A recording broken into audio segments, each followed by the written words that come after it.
Tresgenko purchased tactical gloves, a bulletproof vest, a hoodie bearing the word revenge, a Bowie knife, and a skull face mask. The next month, he purchased a rifle. On May 20th, 2019, Genko purchased 2 factory Glock 17 magazines, a 9mm Glock 17 clip, and a holster clip concealed carry for a Glock. Why? Well, Tresgenko had plans on murdering 3,000 women. That's how much he hated women. This man was known as an incel. This is something he called himself. I'm an incel.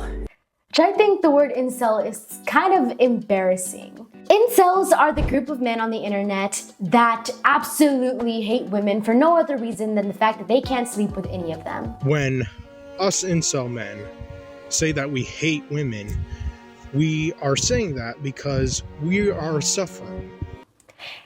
Incel literally means involuntarily celibate. Isn't that embarrassing? Genko wrote a document titled A Hideous Symphony, a manifesto written by Tresgenko, the socially exiled incel.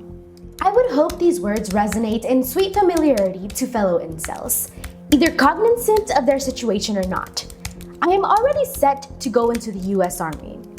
This training will be for the attainment of one reality, the death of what I have been deprived most, but also cherish and fantasize at the opportunity of having, but has been neglected of, women. I will slaughter out of hatred, jealousy, and revenge. I will take away the power of life that they withhold from me, by showing there is more than just happiness and fulfillment. There is all-encompassing death, the great equalizer that will bear all of us into its seductively calm velvet of silence and serenity. This guy swears he's an anime villain. I swear to God.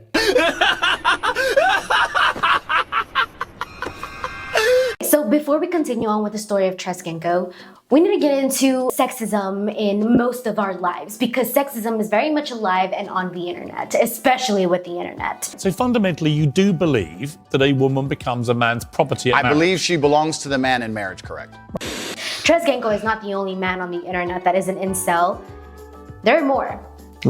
And controversial opinion, but I believe everybody's sexist. Literally everybody. Yes. Even women. Women love being side chicks. It's just how life was. Yeah, I feel like everybody has like some sort of like sexist beliefs, and it's just up to us to unlearn these things that were engraved into us since children. But some people, Since birth. some people have a very difficult time unlearning these things. Women. And we are going to be talking about those people. What percentage of men do you think your mom could beat up? My guess would probably be, Fist fight. approximately 80%. See, why this is even a topic or a conversation is crazy to me, because like, why are you guys even thinking about men fighting women and vice versa? The whole thing about fighting is, if you're the same height and same weight, then yeah, that's gonna be a challenge no matter what gender you are. That's how I see it. On these podcasts, I know I've seen a lot of videos about these podcasts. I don't know who they are, but these men purposefully try to like minimize women and like make them feel less than. What position did you play? I played D tackle and I was a starter. Cool. On defense? Yeah, I played D tackle. Did your team lose? No, actually. I'm not entirely sure this is just a clip, but I'm pretty sure the reason they're talking about this is, oh, women want equality? Okay. How many women can really beat up men? It's so dumb. Is that like sort of the feeling you get of why they asked that question? I think they asked that question just to belittle people. That question itself is meant to cause like a divide. And it's just... Because like obviously any reasonable person will be like, okay, this 5 foot, 115-pound woman can't beat up this 6 foot, 200-pound man. Like duh. Like it's obvious, but reverse that. She's gonna mess him up. Exactly. Yo, shorty. I was trying to dismiss you because you're broke ass and get a babysitter who's talking about you gotta go home to your kid. Go home till him, nigga, and go handle your business. Go handle your business. Go handle your business. Go handle your business. Oh, What is going on? I literally just saw the beginning part, and apparently, from what I just heard right now, it looks like she has a babysitter, and she has to go pick up her kid from the babysitter. Okay. So he's like, I was trying to dismiss you so you can go pick up your little baby. Da, da, da, da, da, da. But notice how he's getting big and bold. Yeah. Big and bold. Like, that to me is such a cowardly move, dude. Like, and then when he got pressed by this other rapper, he sat there, quiet. He didn't get big. He didn't get bold. He didn't get loud. He didn't get why do you feel the need to get big with the lady? Like, This reminds me so much of like some people I've met who act like in front of women. They act like big and like big important, and, successful, or like, you know, they can do anything because they're men and they're manly. And there's so many men like that, so many. But then they go in front of like some other like a good man, you know, someone who doesn't have to act big and tough. All of a sudden, they look so. It looks dumb. It's just dumb. A man cannot have a child in America and it be his, because he will always be at the mercy of the mother or pray to God that he gets a judge that sees his side. And what happens is the wife spreads lies of them being in a. What'll happen to these guys is a lot of times they're kicked out of their own home with one phone call. She can do one call, get you kicked out of your own home. He's then thrown within a charge. She disparages his name all over town. And in family court, it's based on a balance of probability. So that means she has to cry to one judge, and one judge gets to determine if it was more likely that he did it than didn't do it. And it is not based off of evidence. It makes sense in my head to an extent. Regardless of it, I don't understand Pearl. I don't understand her not one bit. Here's what I want to say. Look, she talked about men getting all these like charges and all this crazy stuff, and where like it happens, but where is she getting this information? Because as far as I know, women who have spoken out about their experiences, no one believes them. Not a single soul believes them. And so like the fact that she's like, oh, all these men are getting this and all this because women are evil. Like, dude, relax. First of all, you are a woman. You are not a man. I just don't understand where she got like to this level of anti-woman. Because she's saying all the stereotypes of what men usually say. This is the problem we have with women. Like men tend to be better people than us. Yeah, they really do. I get that men say it because they're men, but she's a woman. You know? I don't know if you know also, much about. Just a little side note, there are false R-word allegations on a lot of people. I just seen this one guy who spent like 20 years in jail and then got released. Because it was false allegations. And then the comments were like, oh, she doesn't get to go to jail. Da, da, da, da, da. And I kind of agree. Not kind of, I do fully wholeheartedly I think agree. in situations like that where it's definite proof that nothing happened, I feel like women should have repercussions on that. Sure. But also men, if like literally anyone who makes a false accusation or claim, I think that is illegal. And I think it should be illegal. I think it is. Even if it's not. But it should be enforced. Yeah, that's what it should be. I just hate how she points it as in everything is the woman's fault. Exactly, and it goes from situation to situation, and all these online people just suck. Me and my husband have both been sick for the past month. I finally went on Saturday to an urgent care. Said I had bronchitis and prescribed me antibiotics. My husband, who is doing better than me, he is healing faster than I am. He's not feeling as bad as I am. He was like, hey, why don't I go? Because I probably have the same thing. It'd probably be a good idea for me to get on antibiotics too. I said, sure. So he went the next day to the exact same urgent care. He said, yeah, you have bronchitis. So they gave him an antibiotic, but they also gave him a steroid, and they gave him an inhaler.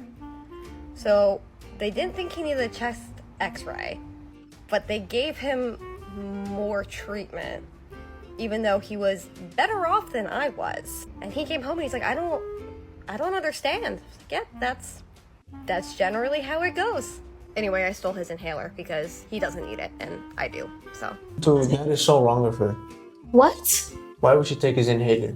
Like, what's crazy is that women in the comments have similar experiences. They're like, one of them said that she had a C-section, right? A whole C-section. And they gave her ibuprofen. You'll be good. And then for her man, he had like some sort like a vasectomy or something, I guess. Oh man. They gave him literally so much for like the pain and everything or whatever. For a freaking C-section, Livy, she got ibuprofen. You know what's so funny? What? Is that when men are sick, we act the worst. Dude, every time I get sick, oh my god, I feel like I'm dying. So women have a high pain tolerance, I guess scientifically proven, right? So that's why they gave the lady ibuprofen. And so I guess these doctors are conditioned to think, oh, women can do more or whatever, so we can prescribe them a lot less. Yeah. But if a woman is seriously in pain, I think you should take that seriously. Shows up with a broken neck. Like literally, you're good. Childbirth is the second most painful thing you could experience. You know what the first one is? Being burned alive. No. Oh my god, don't even say it. Don't even say it. I freaking hate you already. Getting hit in the pelota. Oh my god. When a man came up from behind her and groped her bottom. How would you do that? Un segundo, que estamos en directo. Disculpad, bueno, pues... Isa, perdóname que te interrumpa. Disculpa. Perdóname, es que el sonido es malo, pero ¿te acaba de tocar el culo? Sí. Es que no puedo entenderlo. ¿Me pones a ese señor delante, por favor? No, este tío tonto. Ponme a este tío tonto, por favor. Por mucho que quieras intentar preguntarnos de qué canal somos, de verdad me tienes que tocar el culo. Estoy haciendo un directo y estoy trabajando. It's on camera, brother. De verdad, me gustaría que me dejaras trabajar. No te he querido tocar el culo. Lo que tú quieras. Vale, ya está, por favor, déjame trabajar. Ya. Oye, este tío es tonto. Dude, that guy just doesn't care. Oh my god, that pissed me off, amor. Like the audacity. You know what makes me mad is the fact that the guy or whoever's behind that camera didn't say a single thing. That's insane. It's like, first of all, the audacity to touch a woman you don't know, especially on an area like that, that is, and you could tell she was very uncomfortable. She didn't know what to say. She didn't know how to react. Mm-hmm. And oh my god, that's horrible. And then to deny it after he was literally caught on camera. Like, it's right there. It's on camera. We could. When this is done, we'll replay the footage and then we'll get you back on air. And then afterwards, to freaking, dude, to grab her hair like that is so disrespectful. At least that guy on the other side said something. The freaking camera guy sucks. I haven't said this in a long time. You ready? I said, if you dress like that and you get ready, and I'm on the jury, he's gonna go free. You don't like, do you? I'm right, though. I can't help you right. I'm right. Because, you know, a man's a man.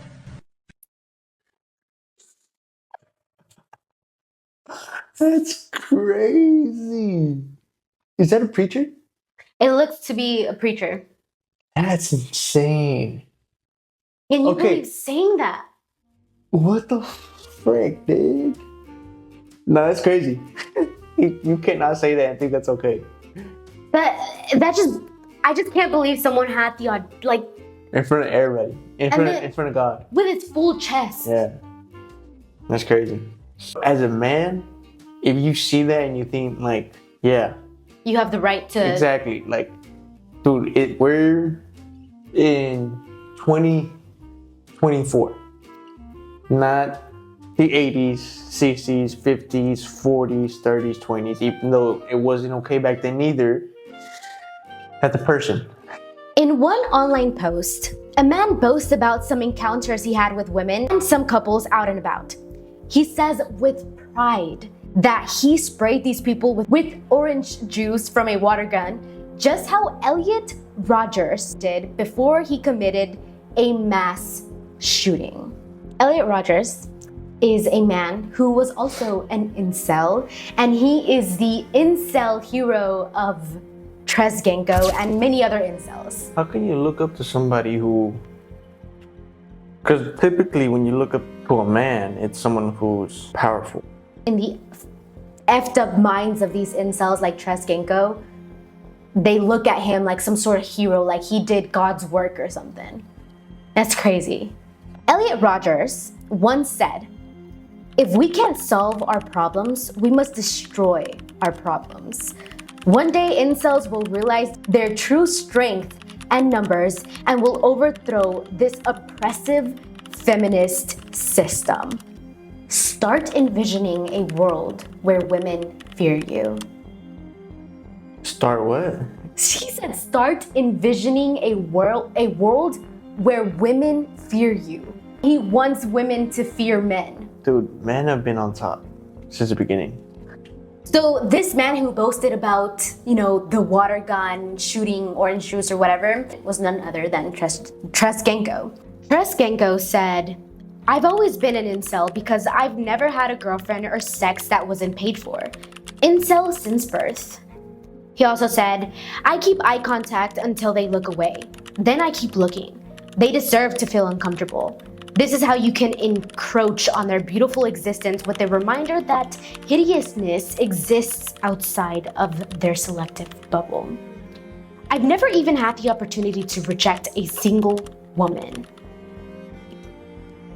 I don't know what type of incel websites there are, but he would be on these, forums and stuff, and he would post things. And one of the things he posted, May 23, 2020, 290 days. Kill count needs to be huge. 3,000? Ain't big then. So Genko joined the military. He joined the army to get training on weapons. He wanted to do so for just one reason. He wanted to kill women. He attended Army basic training in Georgia in August 2019 to December 2019. Why such a short period of time? Well, it was just boot camp, basically. He got released because he was just not adapting to life in the military.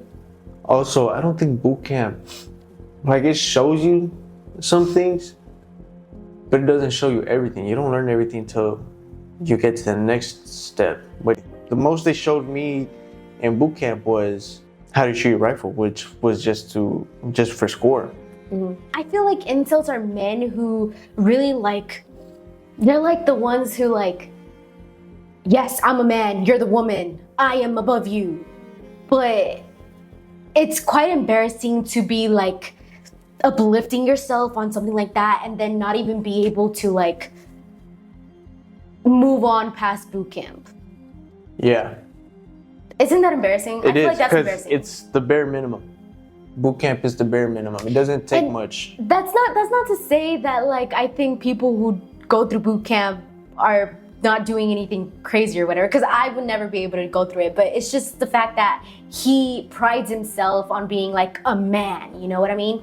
Mm-hmm. And according to these men's definitions, they're okay, I'm a man, I can do everything that a woman can't do, but then you can't go past boot camp. It's kind of ridiculous, but whatever. Okay. I hope he wrote something in his memento saying he failed boot camp. That would be really funny. Even though I failed, I'm still gonna carry out this mission.